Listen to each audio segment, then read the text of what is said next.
Alright, everybody. This is Mike with Truck Sleeper Reviews. And tonight we have a twofer, however you want to call it. These are the Intermountain Chessie system B&O SD40-2s. As you can see, I have two of them here. This one has DCC. This one has DCC and sound. Grab my pointer here. First thing we're going to do is we're going to go over these locomotives. Both of them are set up exactly the same, just different cab numbers. Okay? This is the first time I've actually really messed with Intermountain. I bought these from a friend of mine for a really good deal. So, let's get on with it. Okay, first things first. These have cab interiors. I don't know if you can see it in there. So that's a nice touch. However, when it comes to these, Intermountain has gotten some stuff wrong. I've noticed this right off the bat. First things first is the horn. The horn is not a K5LA. That's a Nathan, I believe it's a P5. So that's wrong. There is just the MU stowing pockets on the Pilot. There is no Chessie rock plow that's supposed to be on here. So, on a 1 to 10 scale, so far, this is at an 8. The paint could have been done a lot better.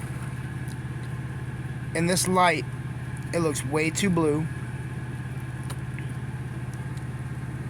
Looks too toy-like. The orange is too much red in the orange, or it's the best way I can put it. The mailbox slot, battery boxes, that's black paint. No speed recorder, no sanding lines. They got the T-vent, which the SD40s did not have, but they got that right. You can see the fan blades through the radiator grills, which is nice, which is a really nice touch. Those are etched metal fans. On the back, there's no weed cutter plow. It's just same as up front. These do, however, come with KD number 5s. So we're down to a 7 out of 10. They're not even molded on class lights, which these actually had. All they did on this was the spot where they molded in the blanks, they painted them silver. So now we're down to 6 out of 10.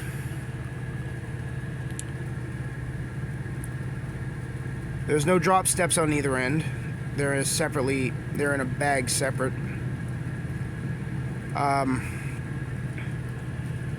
Handrails are straight.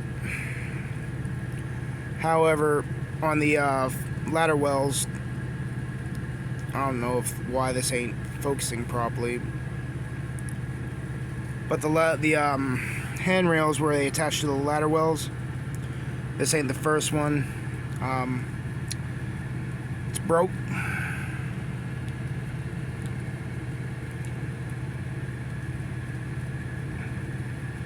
However,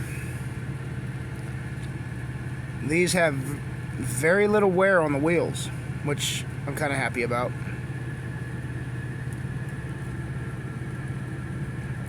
I don't have my gauge with me, my gauge, NMRA gauge thing. I don't have that with me. But it is what it is. I apologize for any background noise and my attention being kind of diverted. There's literally a train going past me. I'm in Columbus, Ohio, at a delivery, spending the night. But there, I'm right next to the main line, and CSX is running back and forth all night. So now on this one, as you can tell, it's the same story. Same old story, same old song and dance. Drop steps aren't installed. There's no rock pilot on the front end, rock plow on the front end. Details are kind of lacking. The bells on these are in the right spot, I will say that. There is a full cab interior, as you can see through the glass. Set this down so I can turn around. There's no, the speedometer cable, speed recorder, whatever you want to call it, is not there. I already have this cab number in scale trains, so I'm going to have to renumber it. One of the MU hoses is broke off. The MU plug cover is the wrong color. I think these were red, if I'm not mistaken. And on this one as well, the horn is wrong. These are supposed to be K5LA big bores, which a standard K5LA, like for Amtrak, would suit it just fine. The look is exactly the same. It's just the bore in the for the diaphragms is bigger internally. Great sounding horns, but apparently when you get these with DCC and sound, they come with either ESU version 5 or Loc Sound Select. 7617 has DCC and sound. 7605 is just DC, according to the boxes. I'm not going to complain too much on these, but overall, just with the discrepancies I've seen, the lack of details, lack of basic SD40-2 details, let alone road name specific, I'm giving these a 5 out of 10. I would have tested these to see how well they run, but my Decoder Pro is acting up. I can't get it to start up. And my DCS52 is actually back home. However, I mean, these aren't bad for the price that these sold brand new from the hobby shop. These ain't bad. They're definitely not scale trains. They're definitely not Athearn. Athearn's ready to run line is actually knocks these out the water. So I would post another video of these when I get a chance to actually get my DCS52 and be able to test them out with operation, check if they're DCC or not, check if they've even been programmed, what it sounds like, how the lights look. So, I mean, the lettering is not bad. They got the font of the numbers, the lettering correct. They got the Chessie system on the long hood correct.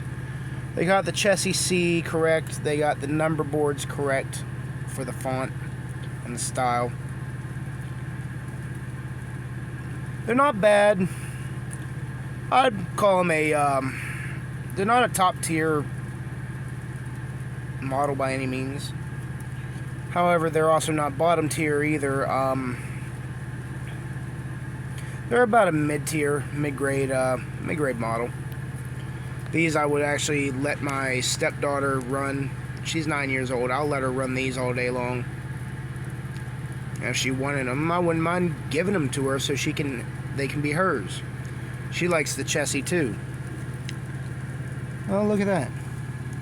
This one's completely missing the bell. Fantastic. So yeah, this is the first time I've taken them out of the box. I have the detail parts to fix it. I just don't feel like it right now. I gotta be up at 5. But this is Mike with Truck Sleeper Reviews. I'll post an update to these two engines when I can. Thank you. Have a good night.